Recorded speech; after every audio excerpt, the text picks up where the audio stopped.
Welcome to the Explainer. Did you know that in the Philippines, there's a special set of laws that applies only to its Muslim citizens? It governs everything from marriage to inheritance.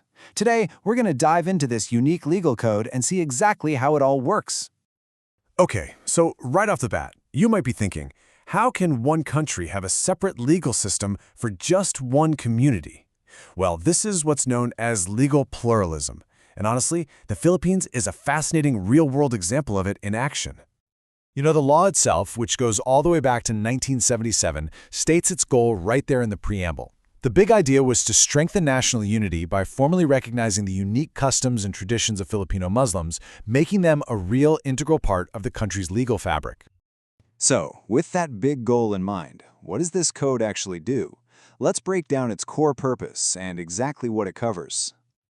Now, what's really important to get here are the boundaries. This is not a separate criminal code or commercial code. It's focused specifically on personal law, the legal framework for life's biggest milestones, from getting married and divorced to figuring out inheritance. And this really boils it down to three core functions. First, it takes these customs and formally recognizes them as part of the national law.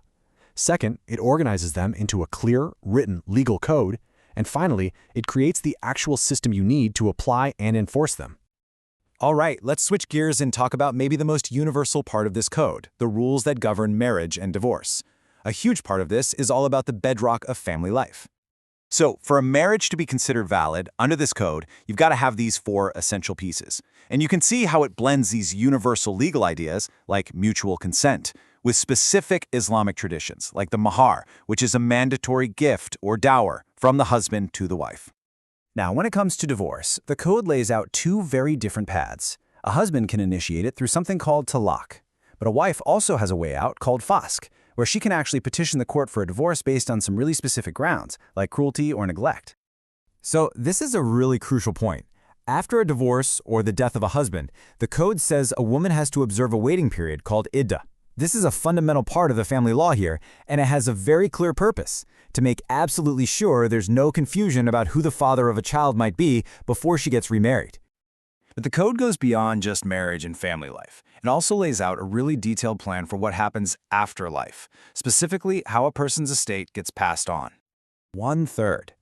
This fraction is absolutely key to understanding inheritance in the code. A person can only give away a maximum of 1/3 of their entire estate through a will. So, why's that? Well, it's to protect the rights of their family, making sure the other 2/3 is reserved for compulsory heirs. And the way that reserved part of the estate gets distributed follows a really clear hierarchy. First up are the sharers. Think a spouse or parents. They get their fixed portions. Whatever's left over goes to the residuaries, and it's only if there's no one in those first two groups that more distant relatives get to inherit. But, a law is only as strong as its enforcement, right? Having these rules on the books is one thing, but how are they actually applied? Well, the code set up a specialized court system just for this, the Sharia courts. Basically, you've got two main levels. The Sharia circuit courts are kind of like the trial courts. They're the first stop for most of these cases. Decisions from there can then be appealed up to the higher Sharia district courts, which also take on the more complex cases from the very beginning. Okay. This is a fascinating feature of the whole system, the Agama Arbitration Council.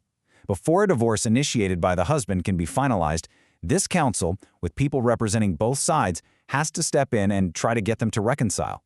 It's a really powerful example of how the law itself prioritizes saving the marriage, making a legal divorce a true last resort.